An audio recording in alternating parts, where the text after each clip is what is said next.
I grew a creative agency to $200,000 per month, but there was a time that I couldn't go on vacation. If I decided to take a break for a single day, everything will completely fall apart. Client work wouldn't get delivered on time. Lead generation would completely stop. My team would just be blowing up my phone asking me to solve problems for them. That's why in this video, I'm gonna show you how I completely removed myself from my entire business and how you can too in just 7 days. For this experiment to be a success, I'm gonna measure it in 3 different ways. 1, could you go AWOL and the business still run? 2, will client results worsen? And 3, will the business actually still grow? If the answer to any of these questions is no by the end of these 7 days, then this experiment would be a complete fail. All right, the first step to working us out of our business is going to be dialing in our offer and making sure that it is profitable and delegatable. What are we saying yes to? What is the offer? That is the foundation of success. That is the foundation of growth. When I first started our creative agency, I would say yes to everything: website development, videography, photography. And what I was just being a glorified freelancer to a bunch of different people. What we want to focus on is we want to focus on dialing in our offer. If you're a creative agency watching this and you don't have an offer, I'm going to show you step by step how we can do this and how you can then use this to work yourself out of the business. What I'm going to do, I'm going to use trusty ChatGPT and I'm going to have them give me an offer for a creative agency that helps dentists on a monthly basis with their social media content, including filming once a month, posting, helping with strategy. By working on our offer, what we'll be able to find out is we'll be able to understand how much does it cost you as a business, who's going to be able to fulfill it, and what are some time expectations that I can give to somebody else. This is what ChatGPT came up with. So what we're going to do is we're going to go ahead and just copy it over. And we're going to go to Notion and we're going to start breaking out the day 1 stuff. I'm going to open up our offer breakdown and organization. This is what you can do with me to really help dial in your offer to start. Because this is hypothetical, we're using ChatGPT. We're just going to do some hypotheticals in this situation. I'm going to go ahead and paste this over. Filming sessions once a month, content creation and posting. We're going to create the content, strategy development, execution, brand building and patient engagement, monthly performance reports. Now what we need to do is we need to look at this and we need to figure out how can we productize this. What I see is I see strategy. I see monthly shooting, monthly editing. I see posting, which also involves captions, and then reporting. And then there's probably going to be project management. What we need to do is we need to add in the employee, the role, the hours, hourly rate, etc. What I'm going to do is I'm not going to fill in the employee. I'm just going to do the role. So I'm just going to do creative director. We have a videographer. We have a video editor. We have a social media manager. Let's just say the creative director is writing the captions. And then let's just say the creative director is preparing the reporting. Let's just say we have a client success manager who's doing the project management. Videographer, let's just say that's going to take 3 hours. Let's just say the editing is going to take 16 hours. Posting is going to take 4 hours. Captions are going to take 2 hours. Reporting is going to take half an hour. And then project management is going to take 1 hour. Cool. Then we need to figure out how much we're going to pay these people. $50 for that. Let's do $50 for videographer. Let's do $15 for the editors. Let's do, say that we're going to find somebody offshore. That's going to do 15 for the posting. Let's do 50 for the creative director because that's what we have in there. And then we're going to find somebody in the Philippines for project manager. Now what we see here is we see how much it costs us to fulfill it, which is going to be $640. How much it's going to cost the client, which is going to be around $2,000, and your profit, which is going to be $1,280. So now what we can do is we can see we have an org structure of a creative director, a videographer, video editor, social media manager, and client success manager. So that is now your team. That is how you work yourself out of your business. You reverse engineer your offer, come up with your org structure. The next step is almost, if not more important. Next thing that we need to do is we need to create proven process. Again, when we were just starting to grow and scale and we were starting to hire people and I was trying to work myself out of the business, I would hire people. And then what I would just do is I would say, yeah, just go out and like shoot that video. Oh yeah, just like edit it and like do like some cool effects and send it back to me. And what would happen is I would get the content back, or I would send somebody out there and they wouldn't do it exactly how I envisioned them doing it. But the problem was not me communicating it to them. The problem was me not documenting a process for somebody to follow. What is the process of how we can fulfill the offer in a timely manner? We're going to go on our screen. We're going to do the second day, which is going to be creating a proven process so that we can fulfill our offer repeatably. And then we can also delegate it to someone and they know exactly what to do and what success looks like when we're actually fulfilling this. Now what we need to do is basically we just need to go back to our offer. I'm going to copy this whole thing over into our process. And what we're going to do is basically we're going to look at this and we're going to say, if we get a client what's going to happen. And when I say what's going to happen, I mean precisely what is going to happen. We're documenting everything so that we know what is the way to do this. And this is a key point to working yourself out of business. As we scroll down here, basically what we're doing is we're going to start itemizing and creating a checklist of exactly what's going to happen. So we have the strategy. Okay, we're going to do a consultation meeting. We're going to do a competitive analysis. We're going to formulate the strategy and develop a comprehensive strategy for them. We're going to check the invoice has been paid. We're going to plan out 8 videos according to the plan. The content creation, we're going to shoot the videos and we're going to assign the person that's going to be doing it. Then post shoot, we're going to send a message in Slack. We're going to upload all the cover photos. We're going to upload footage for the video editor, edit content, schedule content to be edited. All we really need to do is we need to just reference, okay, who's doing what and who needs to be responsible for actually completing these tasks. Finalizing the content calendar. We put creative director here. Send calendar to client to review. That should be the client success manager. Send content to client. That's going to be client success manager who's project managing it. And now we have a pretty good idea of what happens. And this is pretty vague. This is pretty like high level, but this will give you an idea of what a process or what a proven process could look like and how it could appear on your screen and how you can start creating a process that your company can easily follow. So that's not just you, what's in your head, or you verbally explaining something to somebody. You are documenting it, giving checklists, being really specific with the tasks and the roles and what happens. And that way you're setting up others for success so that when you do go on vacation, you can just hang out and you just know people are following the process. The offer and process are a super important part of removing yourself from the business. But the next thing, if you do not dial this in, you'll be in trouble. So on day 3, what we need to be focusing on is we need to be focusing on lead generation. What's going to happen when you leave? Is the business going to grow or is it going to decline? I remember I would be freaked out. I would be on a plane for a couple hours and I would be like checking messages. I would be seeing how the leads are going. I'd have to take sales calls when I'm on my vacation with my wife. And that was simply because I did not set up the lead generation to be predictable. First things first that we want to focus on is setting up an outbound funnel. When I say outbound funnel, basically what we're doing is we're automating our reach out with a tool like cold email. We can send thousands of messages every single day and we don't even need to lift a finger. What we're going to do is we need to first get a list of 3,000 people in our niche. To quickly do this, what I would do is I would simply just go to Google and I would type in dentist's email address. And there's brokers that sell lists of emails. What we can do for the sake of speed, because we want to leave pretty quickly, is we want to get a quick list of people that we can just purchase fairly quick. Dentist email lists. I'm going to check a few out. I'm going to find one by state. Okay, cool. Here's 47,000 people that I can get.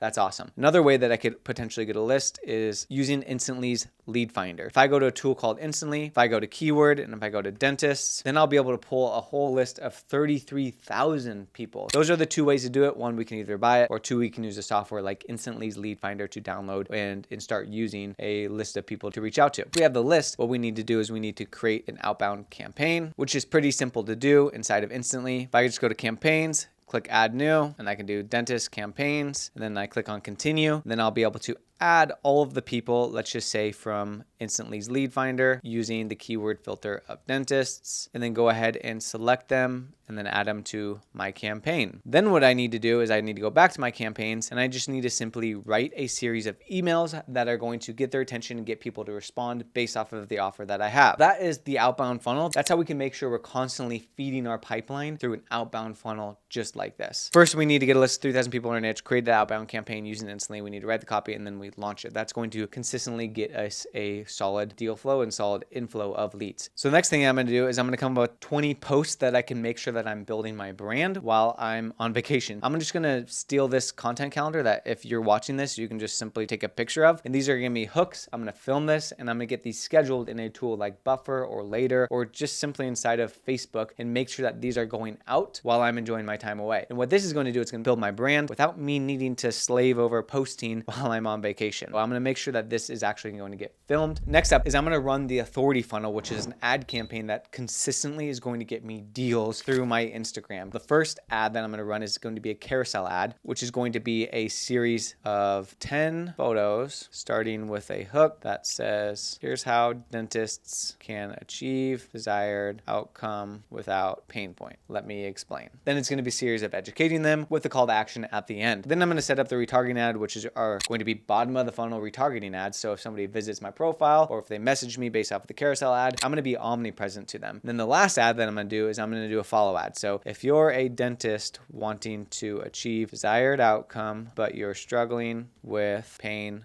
pain, follow me. And what this is going to do, it's going to continue to build my audience and also feed the retargeting ads, making sure my audience is growing. They're going to see my content, as well as I have a bunch of leads that I can work and make sure that when I'm on vacation, I'm not stressing about that. Finally, the last thing that I'm gonna do is I'm gonna come up with appointment setter scripts. We're gonna get a lot of leads from sending all these emails, from running these ads, but who is going to manage this? So what I'm going to do is I'm gonna write email, copy, reply, protocol. What happens when someone replies positively? Script. I'm gonna write out a bunch of different scenarios that somebody can follow to then use when it comes to actually setting appointments through Instagram as well as through email. For my business, this is exactly how it looked. We have the openers, we have the qualifying criteria, we have the pain point empathy, and we're gonna make sure that the appointment setter who's going to be monitoring these leads are set up for success and we're actually getting appointments. We're gonna make it so copy and paste to ensure that they're set up for success and we're consistently getting appointments. So now that lead gen is set up, the last part of the lead generation is a sales framework. So when somebody books a call with us and actually we get on a sales call, how are we actually gonna close them? So a sales framework is going to set that up for success. We're just gonna create a script that whoever is gonna be taking the sales call can just simply follow. The questions to ask, how to guide them throughout the conversations, and much, much more. Again, this is what's going to allow you to remove yourself without stress and enjoy vacation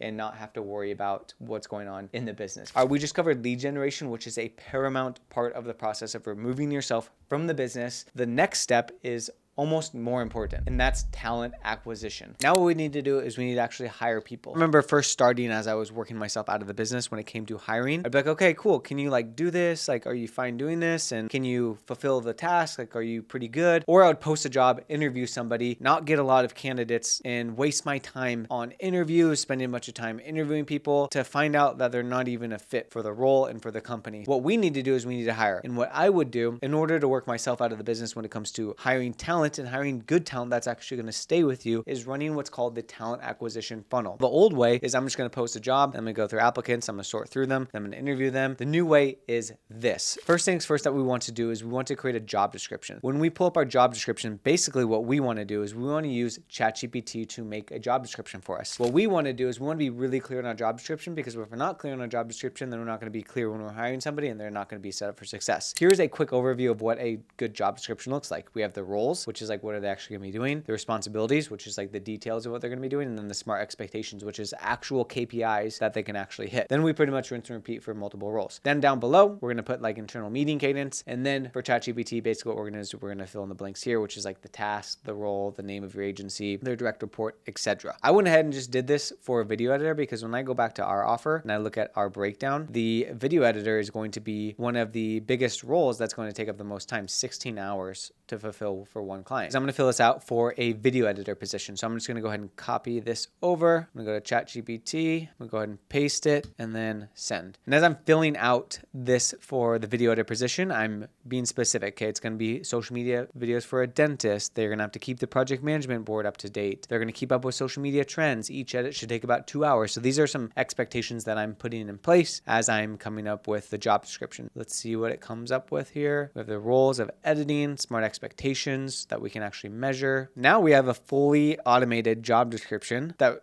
includes the roles that we laid out, which is like editing, keeping up the project management board, keeping up with trends. And then importantly, we have smart expectations. Like, what do we mean when we say that? Okay, accurately record all video editing tasks, update the project board daily. Each video edit should be tailored for social media, edit and finalize the video within 2 hours. So that way we're not just hiring somebody and just saying, go edit these videos. We're being really specific when we're doing it. That's the power of a really good job description. And we just did it using AI. So we're gonna go ahead and copy this bad boy over and paste it into our job description. Now what we need to do is we need to come up with a job posting. A job posting is not a job description. We need to create our own job description. Example prompt, we're going to use the same job description that we just created, and we're going to have it basically write a compelling job posting for our company, make it enticing, short, and fun, a little bit about the company. Basically, the purpose of a job posting is to sell somebody on the idea of wanting to work with you. And if the job posting, which is the first impression of a candidate, is not dialed in, you're probably not going to get a lot of at-bats when when it comes to candidates to actually get hired. As this is coming in, then this pretty much copy and pastes a really dialed in job posting for us. So one thing that you'll see on the job posting, we're directing them to a Google form. I look at talent acquisition kind of like how I look at client acquisition. I want to get a lot of people to drive them to a specific call to action so that I can increase my likelihood of closing, which would be actually getting a really talented person in the seat. Go back to ChatGPT. Let's go ahead and check out our job posting. We're going to go ahead and paste this over. So now we have a job posting that is dialed. It sells them on it. It's clear on what they're actually going to be doing. And then it drives them to the form. Okay, next when it comes to the talent acquisition is we want to create an intake form. So basically we want to create an intake form that's going to be asking them questions to see if they're a fit. We're not going to have to be going through a bunch of Indeed applications or a bunch of applications online and then jump on a call with them. We're simply going to be driving them to a form to fill out, which will notify us. And then we just sort through the form responses to see if it's actually worth a call. Because what you can't do in a job posting is you can't ask a bunch of questions and qualify them, but you can if you direct them to a form. So we have a form laid out for like video edit, for example, like name, email, phone number, types of videos, a link to the profile, some videos that they've been proud of, where they're located, are they capable of editing the types of videos that we want with some examples,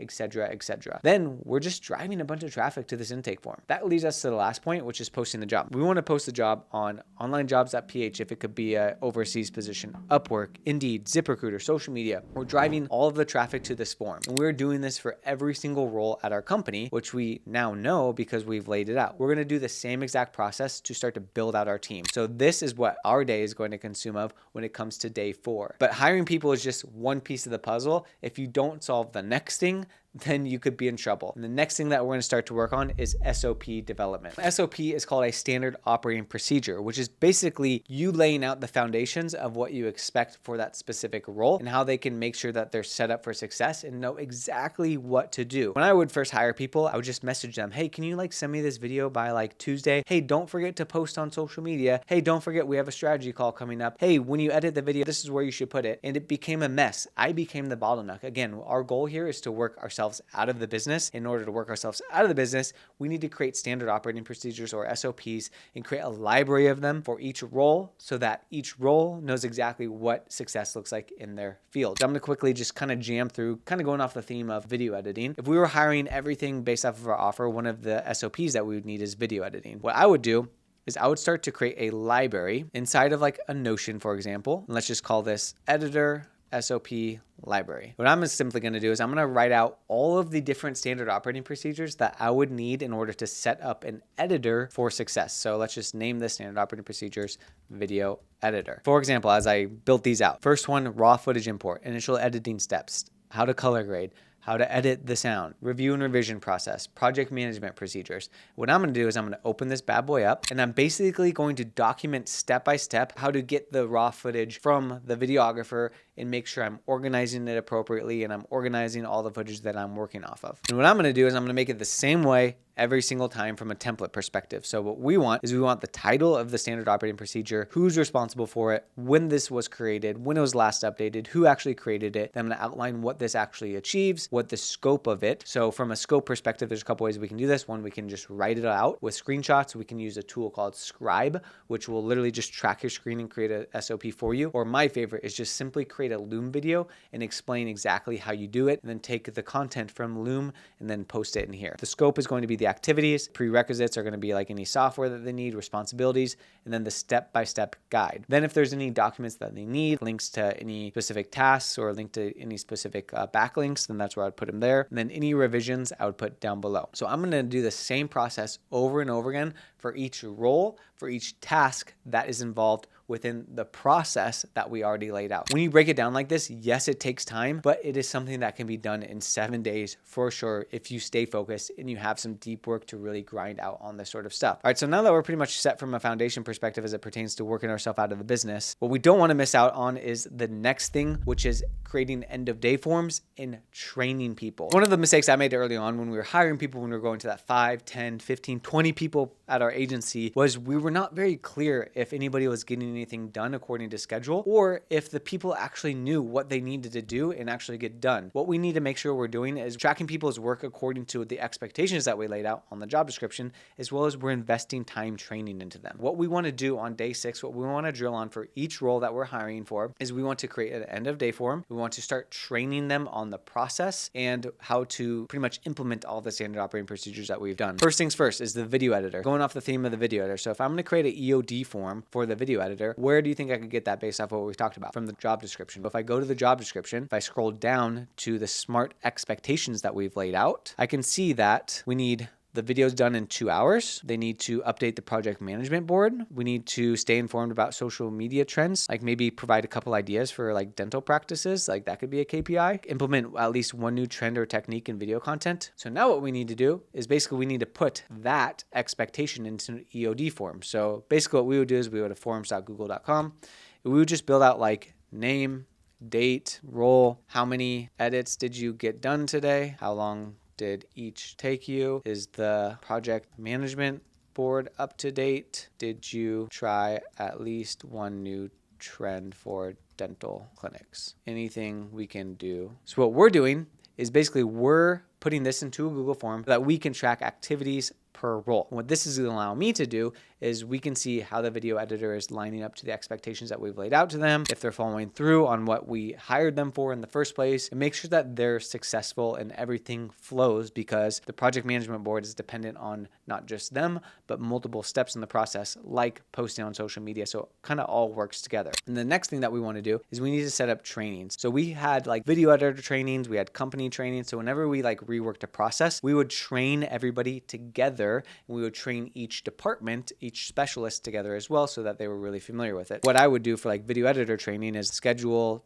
Tuesday and Thursday trainings to review videos with creative director. Now get this on the calendar so that every Tuesday and Thursday our creative director can then work with the video editors to make sure that the videos are meeting expectations, they're stylish, they're improving, they're growing, etc. Then from a company perspective, I would at least do a weekly training to review the processes, especially if it's something new. And really this is just one piece of the pie. The last point is delegating the management to somebody else. What we need to do is we need to do the same thing that we just did from talent acquisition down and delegate to a manager to manage this whole funnel. We need to create the job description for the manager. Okay, what does success look like for them? We need to create the standard operating procedures. How often are they checking in with the team? How often are they managing the team? How often are they making sure that the clients are satisfied and they're happy? How often are we making sure that the video editors are dialed in? How often are we checking in with the social media manager? We need to create an EOD form. We need to create expectations for the manager to then follow. You're pretty much worked out, because what the manager's job is, they're just simply managing the workflow that you already laid out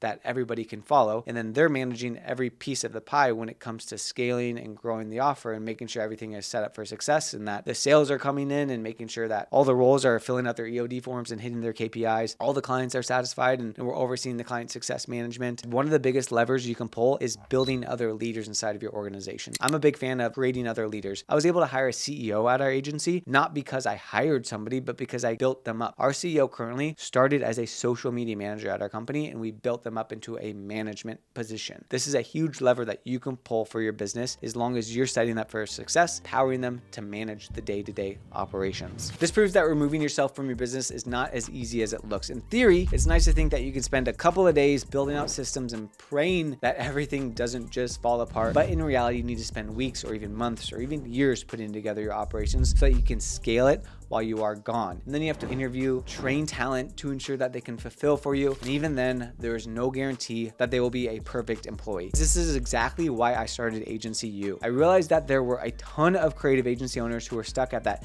$10,000, $20,000 per month range and unable to escape that agency grind. So I came up with a solution to help these very agencies scale to that $50,000 to $100,000 per month mark while spending less time inside the business, so they can work on things that actually matter to them. If you want help removing yourself from your business, go ahead and click the link in the description, as we've got something for you in there. Also, you can go ahead and click on this video right here if you want to learn how I would start a creative agency and scale it from $0 to $1 million a year in 2024. All right, guys, thanks so much for watching. If you liked the video, please be sure to give it a thumbs up. And if you haven't already, please be sure to subscribe to the channel. Thanks so much for watching. We'll see you on the next one.